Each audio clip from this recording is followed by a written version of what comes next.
But what about that secret? I mean, are these very learned and very eminent men, Lee H. Hamilton, Thomas H. Keane, Richard Benisti, Bob Kerry, Fred Fielding, these are senior partners in law firms, these are presidents of universities, these are patricians of note who have signed a report saying this is what's happened. Are you suggesting they're all misled? No, they are not. Because the American government was in a very awkward situation. It has divided the so-called truth in a few different levels. So, let's say that the real truth is known only for a few people in America. And a little bit lower level is known to different, like, commission members and so on. And it was explained to them that the tower were actually demolished by the nuclear devices that belong to Osama bin Laden. Because otherwise they cannot explain many things. They cannot explain the radiation effect, the ground zero name, and all that, building 7 collapse, which was not hit by the plane. So they have to produce some other kind of truth, in the quotation mark, for this kind of commissioners. And for them it was produced the second truth, which says that all 3 buildings of the World Trade Center, the Twin Towers and the Building 7, were demolished by so-called mini nukes, the portable nuclear suitcases, Soviet-made, which were obtained by Osama bin Laden from Ukraine.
So, according to this version, Osama bin Laden operatives kept the nuclear suitcases at the basement of the buildings, and the plane attacks was only a destruction.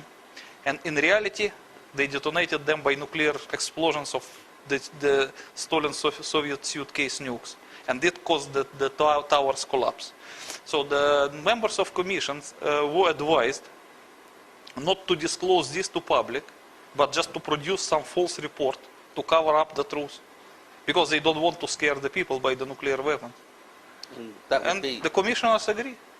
Dimitri, let's assume I was a fire chief, a senior fire officer, and I've just buried 343 of my friends, comforted their wives. And a Secret Service agent comes to see me and says, well, we'd like you to keep a secret. Would I really be prepared to do that? It depends on the way they present their arguments to you. As I explained to you, there are at least two different truth in quotation marks for various levels of American officials. And one of them, the ultimate top one, claims that the American officials were obliged, unfortunately, to demolish the World Trade Center by the nuclear devices because they believe there were half-megaton thermonuclear warheads planted above the towers. Those like the one hit the Pentagon. And the reason to demolish the tower was valid enough, because otherwise those warheads may produce half-megaton nuclear explosion, which will destroy the entire New York. And it could kill a few million New Yorkers. So that reason might be valid enough for the fire chief to accept that and to hide the truth. And that is for the top level of the fire officials. But for the middle level of the fire chiefs, there is a second truth also, which claims that the World Trade Center was destroyed by the portable nuclear devices of Osama bin Laden. So in this case, it does not suggest it was murder committed by the American officials, it was by the terrorists. So both of the so-called truths would be enough for the fire chiefs to keep silent. So we're talking about a big lie. Yes. A really, really big lie. And the Commission report and all the members that contributed to that report are parties to that lie. Unfortunately, yes. Doctors are party to that lie. Yes. Media. Some patricians within the media would be party to that lie. The media probably not, because they were just reported what was said to them by the officials. They did not invent anything. Agencies such as the FBI, they would be party to that Yes, lie. FBI agents definitely yes, because they know everything. That runs into thousands of people keeping a secret. Yes, should be thousands. And on the other hand, we've got people like you who understand these devices and their effect, physicists who are looking at, and they're jumping and screaming and saying, no, that's wrong. But we've also got physicists supporting the Commission's findings. So those physicists are party to a lie. Yes, because they were hired to produce the 9/11 Commission report. So they just performed their job. They were hired to do that and they did the job. So what you can do? They were like actors. When you hire an actor and you ask him to act something and you pay him for it, you can't blame an actor. And you're saying that the demolition of World Trade Center Building 1 and 2 was deliberate by the American government to prevent further loss of life. That's what I was told by the FBI. Your book doesn't go into the why concerning the events, just the how and who. No, at the end of the book, I add one of the last chapters. Once I got that information from the FBI, I modified my book by adding that chapter with this explanation. So now it is there. It was not there at the first version, but in the second it is there. Understood. And in your opinion, there's no other explanation for the collapse of World Trade Center 1 and 2 that's physically possible? No.